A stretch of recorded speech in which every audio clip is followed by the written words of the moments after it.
Welcome to Ride High Cowboy, the podcast that brings you the true crimes of Wyoming. But today, in celebration of the daddy of 'em all, we'll be diving into the history of Cheyenne frontier days. So without further ado, let's saddle up and take a historical ride through the Old West.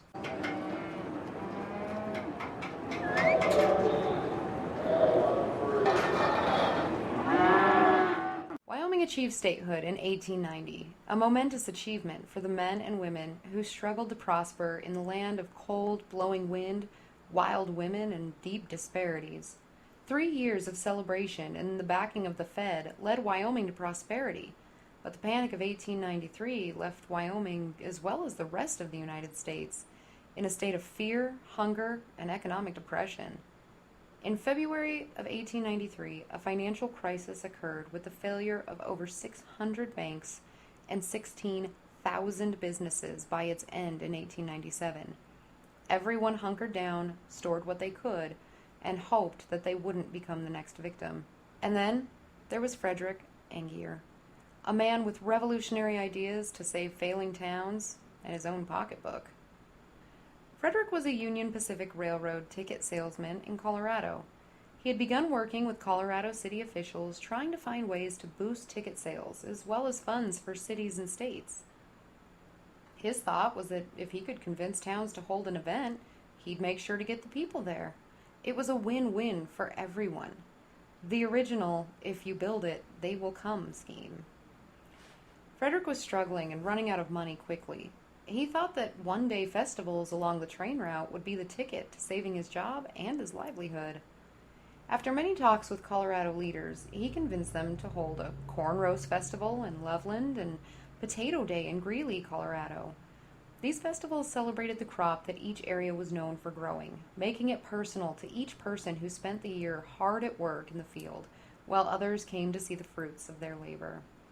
The festivals were a success, bringing in hundreds of people, by train of course, to visit. Among those visitors were Colonel Edward Slack and Warren Richardson, two notable Wyoming businessmen with notable family ties in the state. The men, while riding the train back to Cheyenne, discussed the viability of such an event being held in their hometown.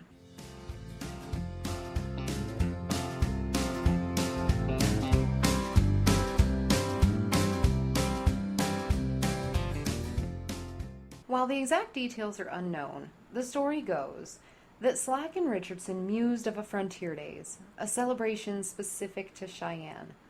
However, news articles published in 1911 give most of the credit to Frederick Angier. Regardless of who begot the idea first, a seed had been sown, and the rest would be history. The biggest issue? What would they celebrate?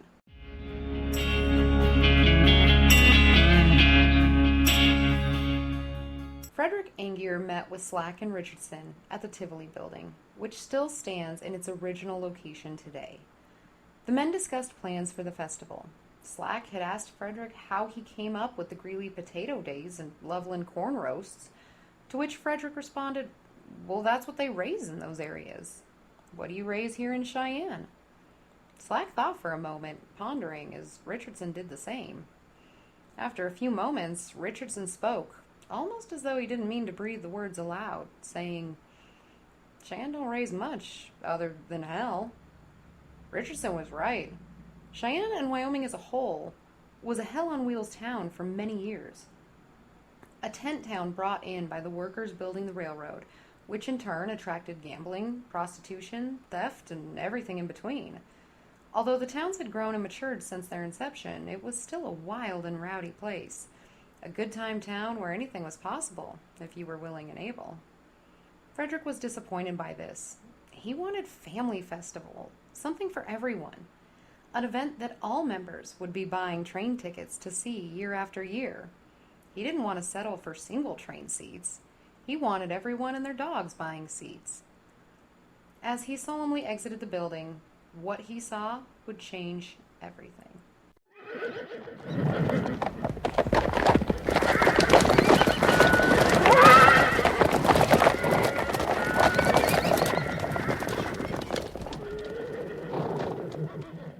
As Frederick Angier sat on a bench waiting for his train to arrive, he heard a ruckus down the way. A group of men in filthy attire and tired cowboy hats were attempting to wrangle a wild horse into a boxcar down the tracks. The words were loud and sinful, and a crowd had formed to watch the battle. As Frederick watched, he noticed the crowd begin to cheer. Some for the cowboy, some for the horse. It was magnetic. He couldn't look away. These everyday people were so amused, and it was anyone's guess who would win, the men or the horse. As he watched, he had an idea, a profitable one.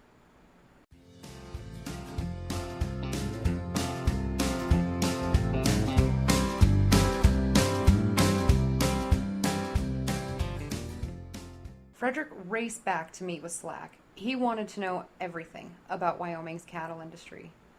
Slack gave him every detail he asked for, and as Frederick learned more, he formed what would become the very first Cheyenne Frontier Days, a day of rodeo, wild horses, trick riders, and calf roping. By 1897, the grimy days of the Wild West had all but disappeared. Settlers had turned in their boots and spurs for neighborhoods and picket fences. But for years, Buffalo Bill's Wild West show had taken off. William Buffalo Bill Cody was traveling with his group all over the U.S. and Europe with glamorized tales of cowboys and Indians, gunfights and trick riders. What set the show apart was the inclusion of Native Americans, which was something most people hadn't seen before, and they wanted more. Frederick knew that if he could incorporate parts of the Wild West show into Cheyenne Frontier Days, it'd be a hit. And he was right. The first Cheyenne Frontier Days occurred in September of 1897. It was a huge success, and Frederick Angrier became a very rich man. He included native Sioux and Shoshone tribes and the 76th Field Artillery branches of the military. The festivities began with a cannon being fired off at none other than high noon on September 23rd. Gunshots from rifles and pistols added to the welcome. Slack and Richardson, who headed the committee to create the festival, had only a month to do so, and their budget of $250, which would be around $9,600 today, wasn't approved by city officials until 10 days before the event was scheduled to begin. But the first Cheyenne Frontier Days committee wouldn't let that slow them down. The members raised an additional $562 from locals to add to the budget. The event was advertised across the country, and the marketing was a success. People came, by train of course, from all over the nation. Frederick sold round-trip tickets from Denver and Greeley, Colorado, and Chugwater, Wyoming for $2, $1, and $2.40 respectively. Over 1,600 tickets were sold in Denver alone, and a total estimate of 4,000 people attended the first Cheyenne Frontier Days. Frederick cried tears of joy into the banknotes he amassed. The event was such a success and made headlines around the country, to the surprise of many. The following year, the event brought in over 20,000 attendees. At the time, Cheyenne's total population was only 14,000, based on the census of 1900. While a few hotels did exist in the city of Cheyenne, most of the local residents just opened their homes to the travelers. They rented rooms and porches, anything they could to house the visitors. The appeal of Cheyenne Frontier Days was that it wasn't just a rodeo. Those had existed long before the daddy of them all. It was a cultural showcase of the Wild West. Buffalo Bill meets calf roping and bull riding and Native American song and dance. Real danger mixed with history of a time long forgotten by the world. As the years went on, Cheyenne Frontier Days became rebranded as the largest outdoor rodeo in the world, and currently sees an average of 200,000 tourists each year within the 10-day period. For a sleepy town of 65,000, it's quite the change from everyday life. Cheyenne Frontier Days began as a cash grab, albeit with good intentions of economic success for everyone in a tough economic time. It was marketing genius that has continued for 128 years, though the profitability and financial success of not only the event but the local stores is questionable in recent years. Reports issued each year following the event always tout the larger-than-life numbers of visitors and revenue, but there's little public proof provided. And with the increase of big box stores like Walmart, Boot Barn, and even online shopping, many of the local businesses don't see much increase in the traffic. While a few novelty stores in the downtown area get a lot of foot traffic, increased costs of living, taxes, and overall inflation throughout the past decade have minimized the amount of purchases actually made. This was proven during COVID when Cheyenne Frontier Days was canceled, and many local businesses didn't notice a decline in sales from the previous years. Since Cheyenne Frontier Days is a true business entity, it's difficult to get any provable numbers other than what they provide to the public. While Cheyenne Frontier Days states that each year is an increase from the last, those of us living in the area have seen firsthand the decline in the amount of people coming in from around the world. The amount of locals who choose to leave town for the week, rather than partake in the festivities, have also increased. It's not the same as it used to be, when the entire town was invited to take part in creating and partaking in the citywide jubilations that celebrating the city of Cheyenne and the state of Wyoming. The park costs have increased drastically, sometimes over 200% over the last 10 years. The event went from a come one, come all style entrance to a pat down and metal detectors. Not because of increased crime within the park, but because of demands made by musical artists performing along with their increased ticket prices. The carnival rides and food options have been outsourced to single companies, leaving a lack of variety available. Staples such as turkey legs and funnel cakes have been replaced by gyros and chicken fried steaks for more than you'd pay in a restaurant. The crime outside the park has increased dramatically over the years as well. What used to be a time where you could drop off your kids for the night without any concern has changed into drive-by shootings, broad daylight murders, vehicle theft, drug-related incidences, and alcohol-related incidences. In 2024, Cheyenne police officers responded to 2,447 incidences, with 66 resulting in arrests throughout the 10 days. While that might not seem like much, the same year there was an average of 193 incident calls per day throughout the remainder of the year, with an increase to 244 per day during Frontier Days. And for a town of only 65,000, that's a noticeable increase. And while most of the crimes that occur during Frontier Days are alcohol-related, some are more serious. In 2015, a coin shop owner and his close friend were murdered in broad daylight in downtown Cheyenne during a Cheyenne Frontier Days event that saw thousands of people in attendance in the same area as the murder. There were no witnesses, resulting in a 10-year manhunt of a person that no one could identify. It took almost 10 years for Cheyenne police to find the person who did it, and on July 18, 2025, that man was found guilty. I'll be covering that story in an upcoming podcast. In 2016, Cheyenne police busted a human trafficking ring operating during Cheyenne Frontier Days, which included juveniles. And the saddest part of all of it is that it's rarely publicized outside of the local news, often after Frontier Days has already ended. What you will find publicized is plenty of do's and don'ts articles for attending the event.